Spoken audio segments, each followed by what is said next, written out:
just one way to handle the killers and the spoilers, and that's with a U.S. Marshal and the smell of Gunsmoke.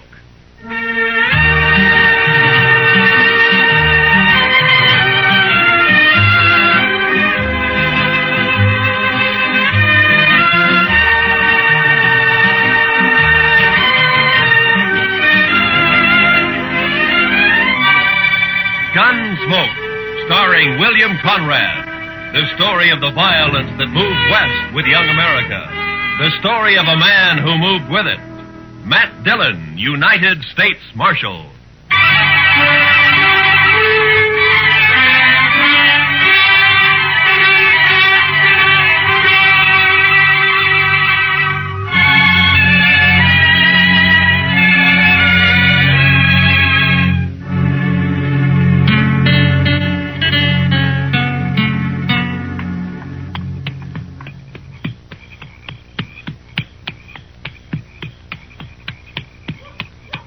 Oh, boy. Oh.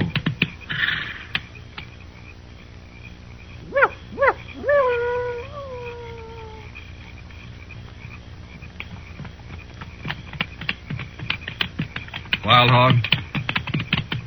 Wild Hog, that you? Wild Hog, you there? Who are you? Put that spear down.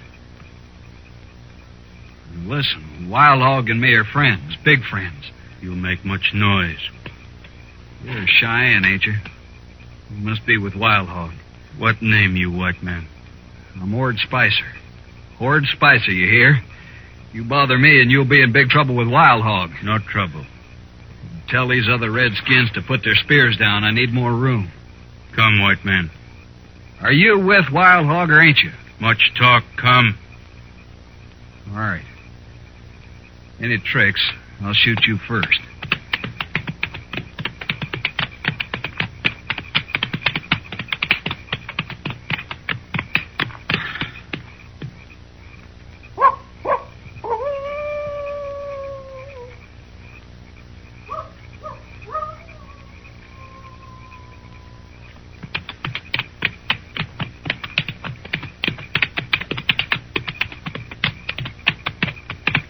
No one around here. Where is he? Horse here, you walk. Blasted, why can't he ride out like anybody else? I want to be in Dodge tonight. Come.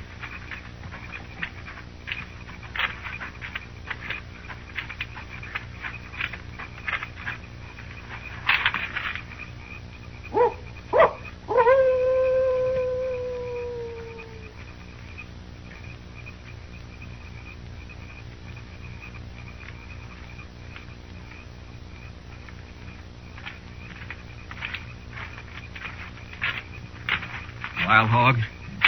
It's me. It's Ord Spicer, all right. Yes. These braves of yours sure keep you covered. You can't tell one from another, except you, of course.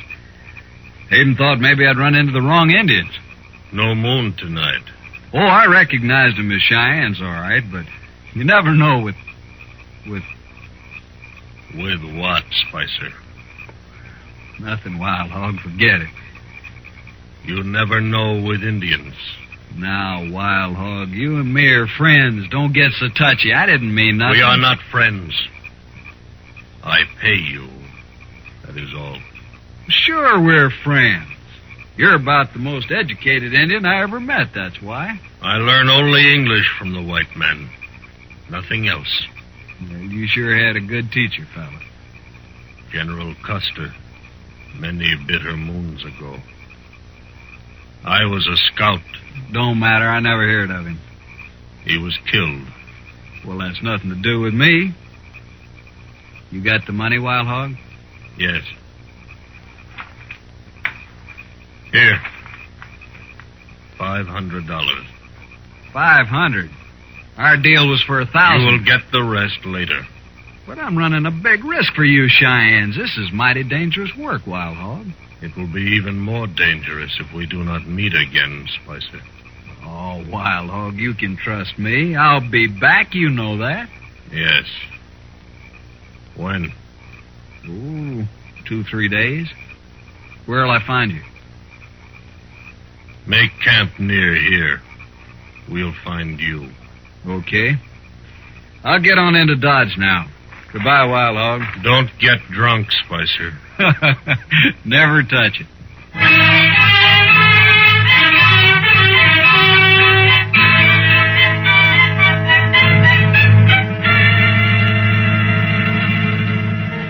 Hey, bartender, set out another bottle of whiskey for me and my friend. What'd you say you're called, stranger? Ord Spicer, friend. Mm-hmm. Here, let me fill your glass. Some town you got here, Dodge. You're sure easy with your money, Spicer. Nothing's too good for my friend. Say, what name you go by anyway? You got a lot of money, Spicer. Sure, I got money. I'll have more soon. You must have hit it rich, huh? Sure, I hit it rich. Easy money, friend. Easy money. How'd you do it, Spicer, anyway? Friend, I live like a gambler. My life's chicken one day and feathers the next. Right now, it's all chicken. Yeah, but how'd you do it?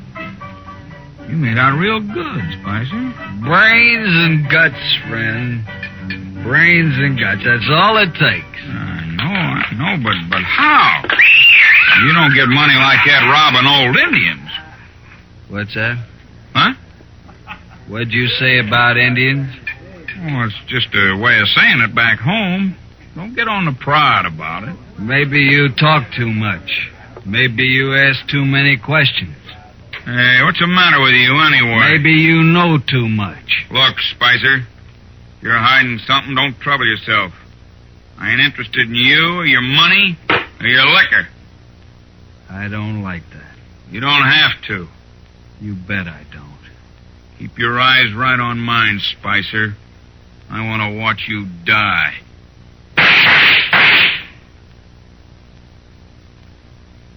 Spicer.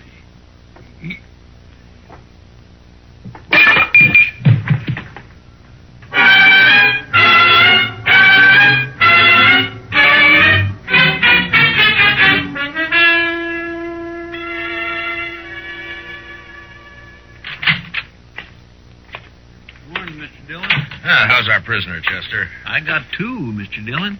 You got two?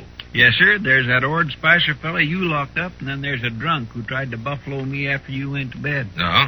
Did you have any trouble with him? A little, Mr. Dillon. He tried to hit me on the head with his 6 gun. Well, you look all right. Oh, he didn't do it, sir. I bit his thumb and kneed him at the same time. Well, that's quite a trick, Chester.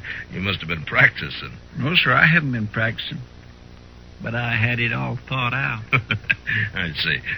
All right, let's turn Spicer loose. I'll go get him, Mr. Dillon.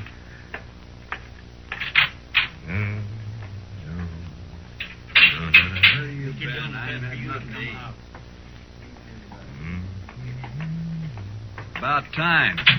Where's my gun, Marshal? There it is, Spicer. And, don't use it around here anymore. You can't bother a man for self-defense. I just want you to stay out of Dodge. 1 kill at your limit here, even in self-defense. I ain't afraid of you, Marshal. Besides, this is a poor town anyways. You can have it.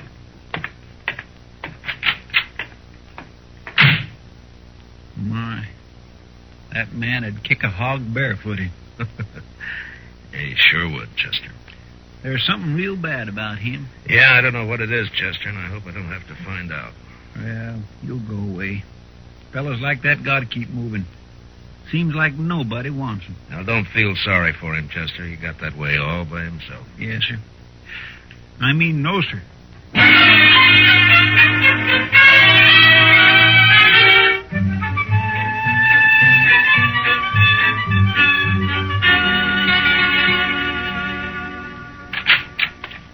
Morning, Marshal. Those graders get here yet, Jack? Yep. Come in on the Santa Fe yesterday, Marshal. 4 of them. Right back here. Oh, good. Beautiful guns, ain't they? Just beautiful. You're a good storekeeper, Jack, but I only need 2 of them. Well, I can make you a good price on all 4, Marshal. It wouldn't be any good if I don't need 4, would it? Well, maybe not, but I never know. I got half a dozen 44 Sharps rifles, same shipment. Thought I'd be stuck with them forever. Well, with the big 50 out now, there ain't a Buffalo hunter to use a 44 anymore. I don't see any 44s. Well, that's just what I'm telling you. Feller stopped in just this morning, took all 6. Paid me $75 a piece, too. You sold 6 rifles to one man? That's right, Marshal. Is he a buffalo hunter? Well, looked more like a drifter to me. Had plenty of cash, though. You know his name? No idea. Nothing wrong with it, was there, Marshal? Been a hold-up around here I haven't heard about? No. Just a lot of rifles for one man to buy. No law agin it, is there? What'd this man look like, Jack? Tall, skinny, kind of mean face. Mm-hmm. You wear a 1.6 gun with black grips? Yeah. Come to think of it, he did. You know him? Yeah. Lord Spicer. He killed a man last night. Well, now I heard about that shooting. What do you suppose he's up to now? Where'd he go? I wouldn't know it. Packed the rifles on a mule and rode out of town. You going after him, Marshal? No. It's like you say, Jack. There's no law against a man buying all the rifles he wants. Seems strange, that's all. Well, let's settle on the price for those screeners, huh?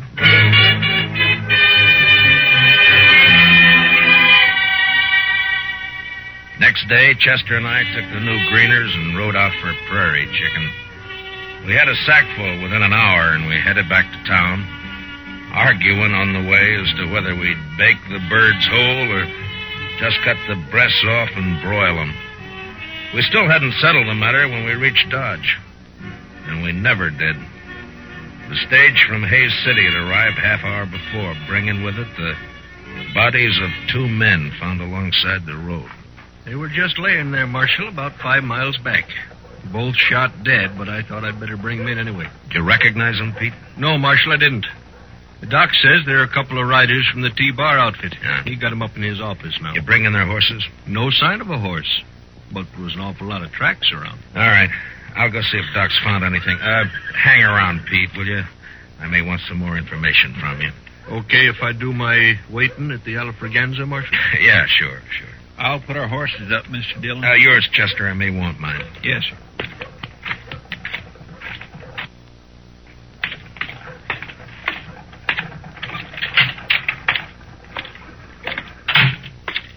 Oh, hello, Marshal. Just finishing up here. Be right with you. How'd they die, Doc? Well, they got half shot and then shot dead, Marshal. Yeah, I know, but is there any way of telling if maybe they killed each other? There. That does it. No, there is, Marshal, but I'd be mighty surprised if they did. Now, what do you mean, Doc? Well, they were cowboys, Marshal. Cowboys just don't generally carry buffalo guns. Here, take a look. What? I dug some of these out of each of them. Those are slugs from a Sharps rifle, Marshal. Yeah, sure are. Mm-hmm. That one's the best I found, right there. Mm-hmm. What caliber did you say this is, Doc? Oh, I'd guess 44. 44 Sharps. Mm-hmm. Not many 44s in use around here since the big 50 came out. I know a man with 6 of them, Doc. What do you think of that? I'll let you know when I get back. So long, Doc.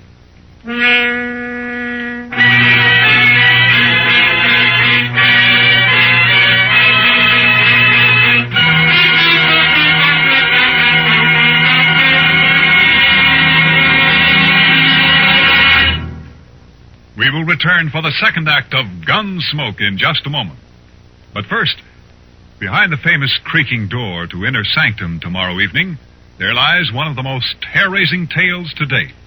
Meet Raymond, your host, on Inner Sanctum tomorrow night on most of these same CBS radio stations. Now, the second act of Gunsmoke.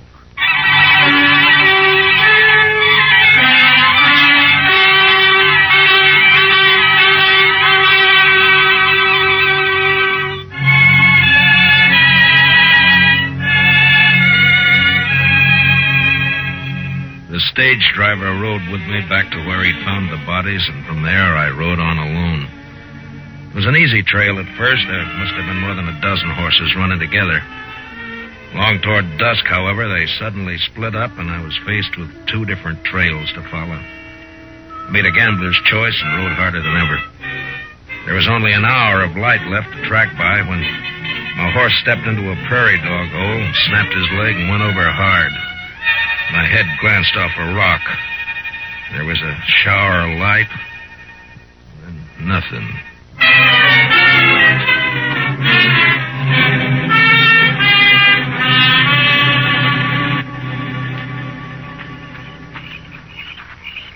That's him, all right. That's Dillon. He's the marshal at Dodge I told you about. I think he is not dead. No? Stop. What will you have done? But you can't let him live. He'd kill us, all right. I'm going to kill him anyway. You die for it if you do. Okay. You're the boss. But you'll wish I'd shot him. No. He is coming to now. We take care of him our own way. White Cloud, pick up his guns. Yeah, he isn't hurt. Just knocked out, that's all. Indians. Cheyennes. I'm no Indian, Marshal. Spicer. Yeah. Sure. No tricks now, Marshal. These redskins will shoot you to pieces. Yeah. Are those new Sharps 44s you bought them, huh, Spicer? It's no business of yours, Marshal. Not now. You're through. You're all the way through. Spicer, you're under arrest. What? I said you're under arrest. Now, Marshal, what are you arresting me for? Not that it matters much. For selling guns to Indians and on suspicion of murder. All right, so I'm under arrest, but, Marshal, I want to ask you something. Yeah. How are you going to take me in, that's all? Just how are you going to manage? I'll worry about that. You sure will. Come on, Wild Hog, let's shoot him and get it over with. This is a man of much heart. I admire his courage. To stand with death on all sides and arrest a man. No, we will not kill him. Not yet. But you can't take him with us. White Cloud, give him a horse. Come.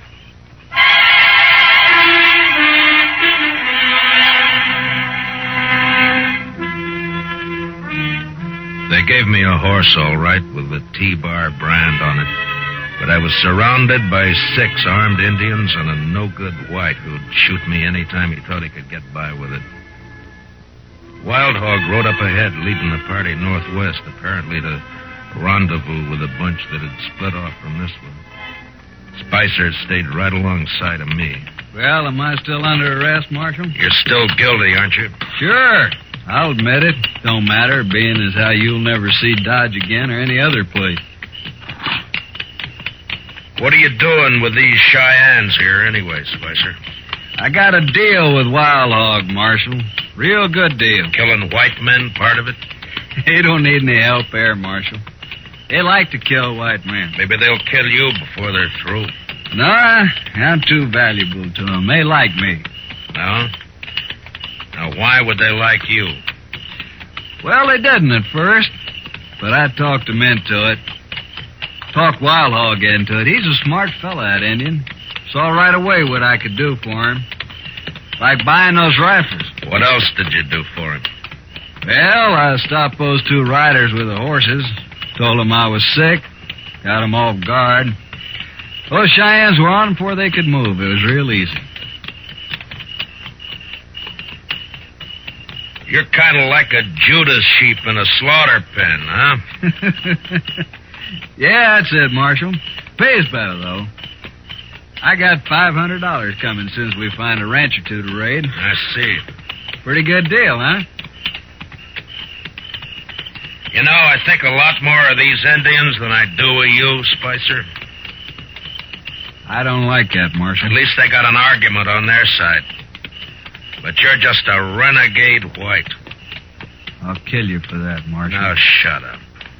All right, you've asked for it. Shoot me and Wild Hog will split you wide open, Spicer. Besides, he spotted the rest of his party up there. Huh?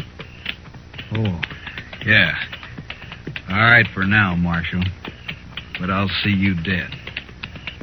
I promise I'll see you dead.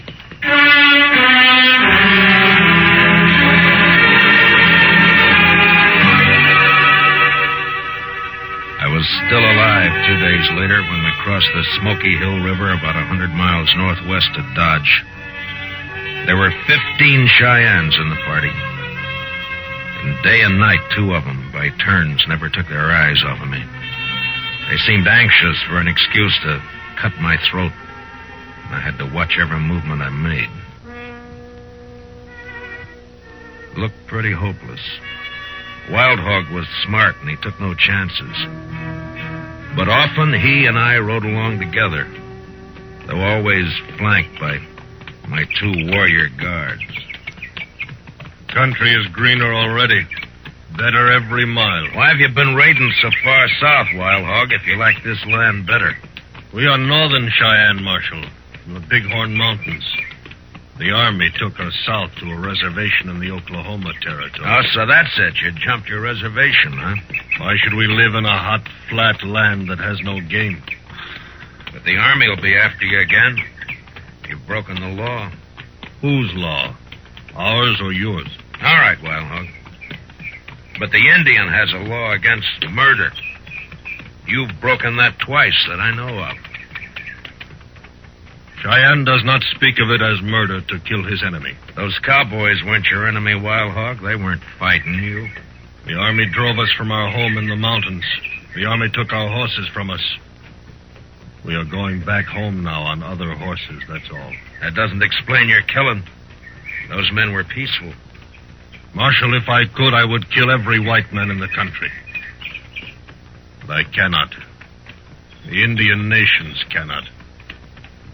The red man has always fled before the white man. Those cowboys weren't chasing you? We needed their horses. They didn't even have a chance to fight. You tricked them. Is it only the white man who is allowed to trick his enemy?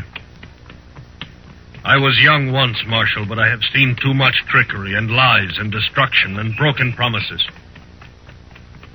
I'll admit that's happened, Wild Hog.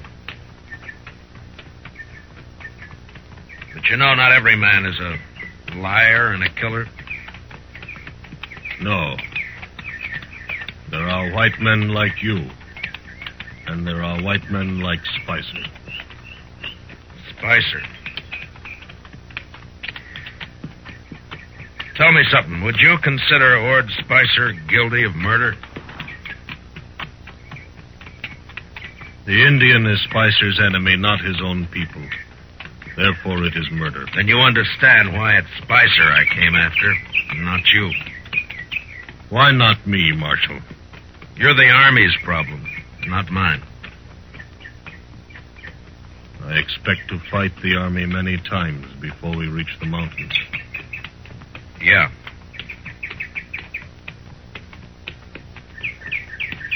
What are your plans for me, Wild Hog? I have been thinking. Yeah? I do not know yet. Well, what about Spicer? Spicer works for me. Why should I think about him? Then you're not as smart as I figured. All right, Marshal. I do not trust Spicer. He is a traitor to his own people and only for money. I have rifles now and enough horses. I do not need Spicer. You're going to kill him? Why not? He is only another white man. You said yourself you can't kill all the white men. If you were free, Marshal, you would take him back and let other white men kill him. What difference how he dies? Makes a difference to me, Wild Hog. I'm a lawman. I may have to kill you, too. You're a hard man to be friends with.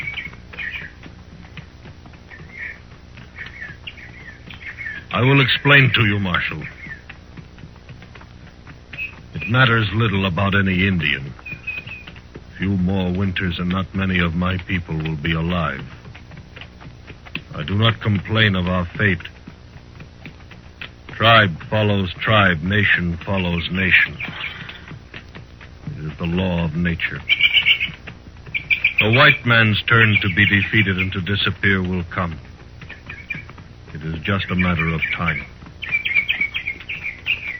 And so we may be brothers after all, Marshal. I'm not sure I believe all of that, Wild Hog. Of course not. Still, I recognize you as a warrior among your people, as I am a warrior among mine.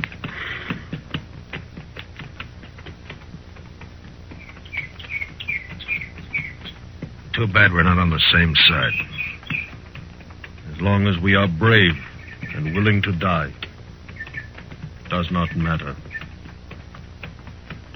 I ride ahead now. You stay with the others.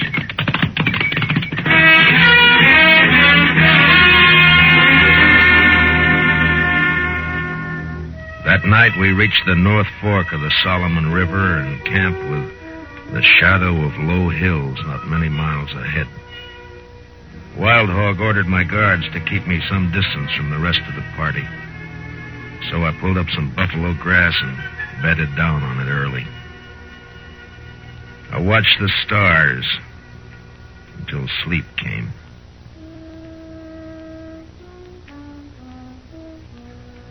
Next thing I heard was the sound of horses fading off in the distance. The two braves guarding me had disappeared, so I got up and walked carefully back to where the Cheyennes were camped. There, a couple of horses stood tied to a bush, but they were alone. The Indians had left. I stopped for a moment to listen. And then, suddenly, I saw the figure of a man lying in the moonlight about 20 feet off.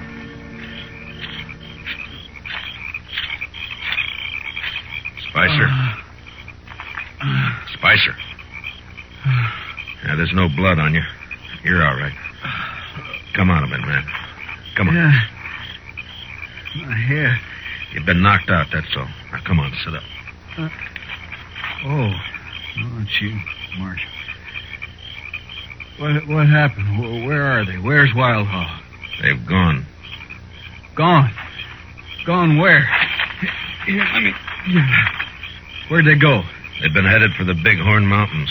Less chance of running into the army if they travel at night. But they couldn't leave me. Not here. Not now. Looks like they did. Some brave clubbed you and they rode off, that's all. But I gotta go with them. You're still groggy, Spicer. And you're still under arrest. Remember? You can't take me in, Marshal. Wild Hog will be back. He won't let you. Why do you think he left you here, Spicer? We're friends. Big friends, me and Wild Hog. You got no friends. You don't belong in anybody's camp. And I'm taking you back to Dodge anyway. That murdering redskin. He's a better man than you, Spicer. He's brave and he's willing to die. Now, come on, we got a long ride back.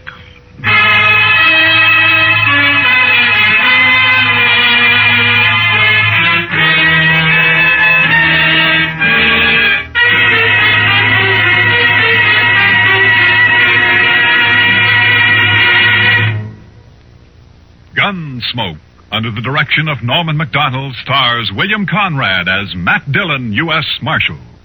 Tonight's story was specially written for Gunsmoke by John Meston, with music composed and conducted by Rex Corey. Featured in tonight's cast were Harry Bartell, Larry Dobkin, Herb Vigran, and Jack Crucian. Parley Baer is Chester, and Howard McNear is Dark. Join us again next week as Matt Dillon, U.S. Marshal, fights to bring law and order out of the wild violence of the West in Gunsmoke.